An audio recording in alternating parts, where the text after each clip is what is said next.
Hey, what's up everyone? Morey Croson here, and today we're going to be talking about the front arm when we're throwing the football, and we'll start the video right now. This is the newest edition of the Performance Lab.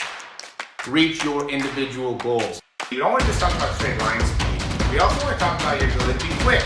We break down your video. Let's make you into the quarterback I know you can become.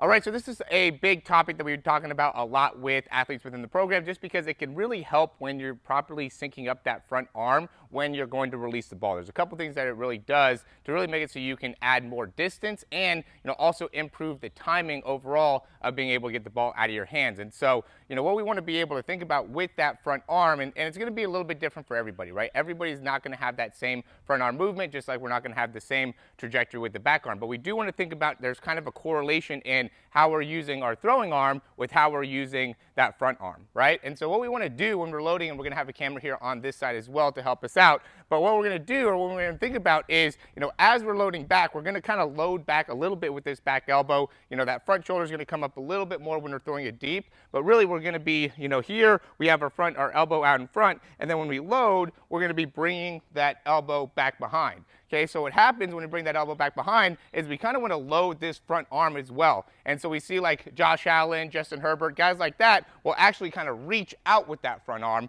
to be able to really create that disassociation. Because what's happening on that lower side is you're pushing off, you're trying to create rotation here. Some guys are stepping more out here. So when you go and step out here and get this front arm to kind of rotate around here, it really creates a good amount of stretch within that core, which is what that disassociation is. And so what we want to think about here with this front arm is not necessarily, the worst thing you can do is allow that front arm to open before you start transitioning through with your back elbow. What you want to be doing is you want to be able to, get yourself in this position, and I don't really go too far out in front with this arm. I'll kind of go, a little bit out in front here, but then from here, as I start to transfer forward here, I do want to be pulling with this elbow, right? I don't want to end up pulling with my hand, right? That we see this mistake sometimes where people will open up here with their hand, okay? And that's going to end up really making it so you're leaning off to the side. We want to be here and getting that ball, or that front hand out in front, and then pull with that elbow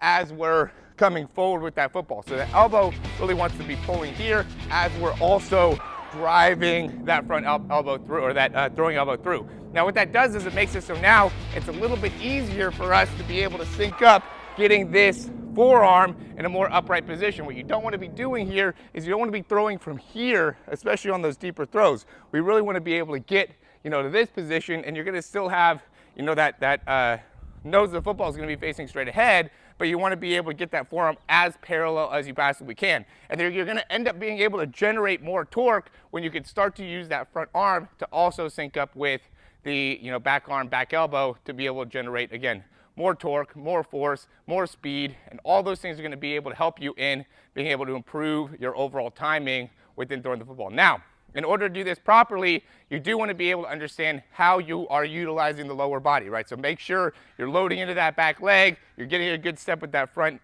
foot, you got your front foot facing in the right direction, you have good weight distribution. All those things end up being important, right? So you can't really move too fast with your overall development here, right? So if you are still struggling in being able to load the back leg, the back hip, that front, how to shift your weight onto the front leg, those things are really you want to be able to focus on first, and then you can kind of start to build in that front arm position, and also with the wrist. You really got to be able to get that wrist in a good position as well. Once you start to be able to pull with that front arm, it should be able to, sink in well with what you're doing already with the wrist. But if you don't have the right time in there yet, it might be a little bit too early to be able to implement that front arm position. So, it really depends on where you are in your development. That's why I always recommend you guys to actually join the program. I give these videos for you if you, don't have the means, I guess, to be able to actually be a part of it. Hopefully you could still learn, get a better understanding of like what we're doing within the quarterback program. But the whole idea here is for you guys to realize, like, if I actually participate in this program, you're going to get a lot more distance, a lot more velocity, and really,